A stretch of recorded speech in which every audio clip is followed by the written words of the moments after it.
কামবোৰ কিয় কৰি আছে? জুবিনক ন্যায় দিবৰ বাবে?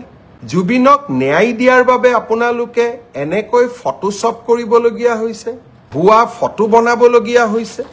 হাঁহি থকা ফটো এখন আপোনালোকে বনাই দিলে, কিন্তু প্ৰকৃত ফটো আছিল এইখন।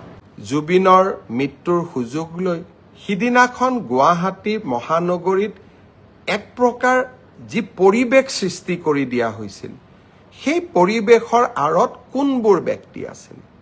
মই ৰাইজক আকৌ এবাৰ কম, চৰকাৰখনক আপোনালোকে বেয়া পাব পাৰে।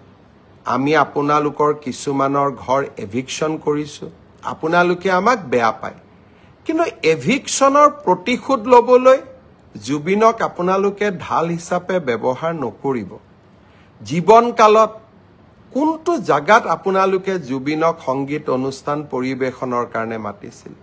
বাংলাদেশৰ পৰা মমতাজক লৈ অহা কেইবাটাও উদাহৰণ আছে, কিন্তু আপোনালোকৰ অঞ্চলবিলাকত গৈ জুবিনে সংগীত অনুষ্ঠানো পৰিৱেশন কৰিব পৰা নাছিল।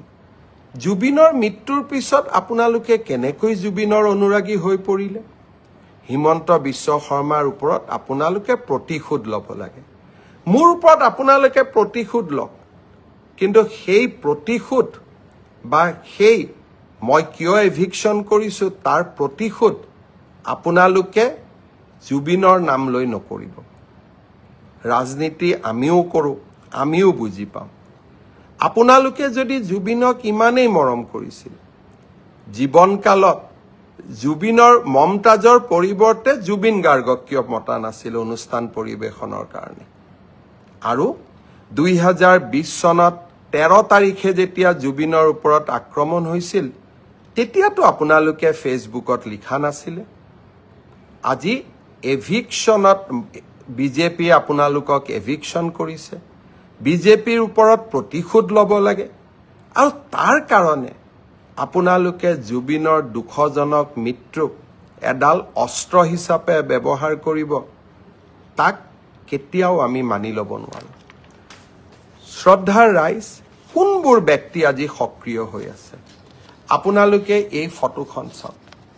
বিমানবন্দৰত যেতিয়া আমি শ্যামকানু মহন্তক গ্ৰেপ্তাৰ কৰি লৈ আহিছিলোঁ, এইখন আছিল তেখেতৰ প্ৰকৃত ছবি। কিন্তু চৰকাৰখনক বিপদত পেলাবৰ বাবে আৰ্টিফিচিয়েল ইণ্টেলিজেন্স AI প্ৰয়োগ কৰি হাঁহি থকা শ্যামকানু মহন্তক ৰাইজৰ সন্মুখলৈ লৈ অহা হ'ল। দুইখন ফটো, এইখন ফটো অৰিজিনেল, এইখন ফটো ডুপ্লিকেট। এই কামবোৰ কিয় কৰি আছে? জুবিনক ন্যায় দিবৰ বাবে?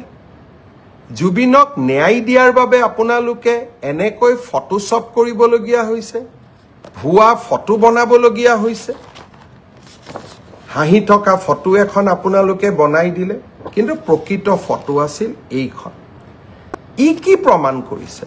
তাৰমানে আজি এটা চক্ৰ প্ৰতিটো পৰ্যায়তে একোটা ষড়যন্ত্ৰৰ আকাৰ দি জুবিনক ন্যায় দিয়াৰ প্ৰক্ৰিয়াক এটা অসম চৰকাৰ বিৰোধী অৱস্থানলৈ ৰূপান্তৰ কৰাৰ বাবে প্ৰচেষ্টা কৰিছে।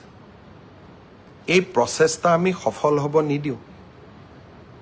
আজি এইখন চৰকাৰে সাহসিকতাৰে কাম কৰি আহিছে।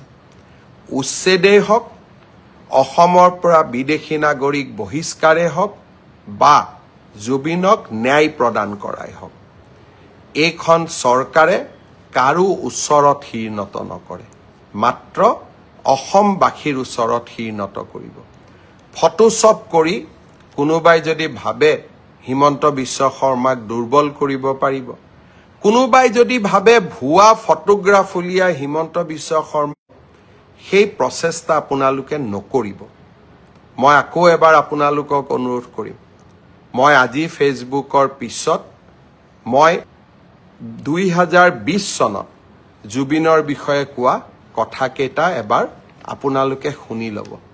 তেতিয়া আপোনালোকে বুজি পাব যে আমি সকলো জুবিনৰ অনুৰাগী। শ্ৰদ্ধাৰ ৰাইজ, কেতিয়াবা কাকতলীয়া সংযোগ হয়, কেতিয়াবা ডেলিভাৰেড হয়। যোৱা কালিৰ পৰা এখন নতুন নাটক আৰম্ভ কৰা হৈছে। শ্যাম কানু মহন্ত উচ্চতম ন্যায়ালয়ত কেনেকে যাব পাৰে কোনোবা উচ্চতম ন্যায়ালয়ত যাব খুজিলে তাক কোনেও ৰখাব নোৱাৰে কাৰণ সমগ্ৰ বিশ্বৰ পৰা আজিকালি ইন্টাৰনেটৰ জৰিয়তে উচ্চতম ন্যায়ালয়ত কোনোবাই আবেদন কৰিব পাৰে ন্যায় বিচৰাৰ অধিকাৰ সকলোৰে আছে মই মুখ্যমন্ত্ৰী এগৰাকীয়ে কেনেকৈ মানুহক বাধা দি ৰাখিম যে আপোনালোক উচ্চতম ন্যায়ালয়ত নাযাব কিন্তু উচ্চতম ন্যায়ালয়ত শ্যাম কানু মহন্তই কি আবেদন কৰিলে যে অসম পুলিচৰ ওপৰত মোৰ বিশ্বাস নাই SITৰ ওপৰত মোৰ বিশ্বাস নাই ৰাজ্যখনৰ টপ এক্সিকিউটিভ অৰ্থাৎ মুখ্যমন্ত্ৰীৰ ওপৰত মোক বিশ্বাস নাই মোক কাক লাগে মোক CBIক লাগে এই কথাখিনিয়ে যোৱা 5 দিন আগৰ পৰা কোনে কৈ আহিছে অখিল গগৈ ডাঙৰীয়াই মোক লিখিতভাৱে জনাইছে যে অসম পুলিচৰ ওপৰত মোৰ আস্থা নাই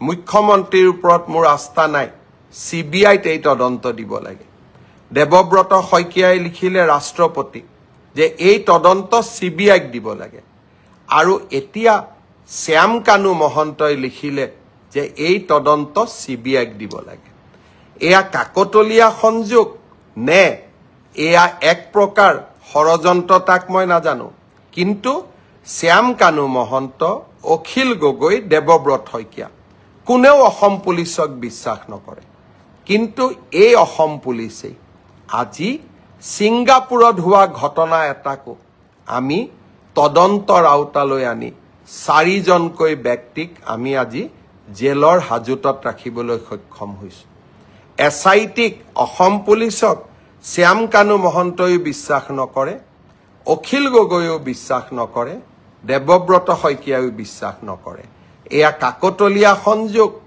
নে আন কিবা তা হেয়া বিচাৰৰ দায়িত্ব আপোনালোকৰ কিন্তু এই অসম পুলিচে অসমত গড় হত্যা ৰোধ কৰিছে এই অসম পুলিচে সন্ত্ৰাসৰ বিৰুদ্ধে অসমক জয়লাভ কৰোৱাইছে আৰু এই অসম পুলিচে জুবিনৰ ন্যায়ৰ বাবে আমি সকলো কাম কৰিম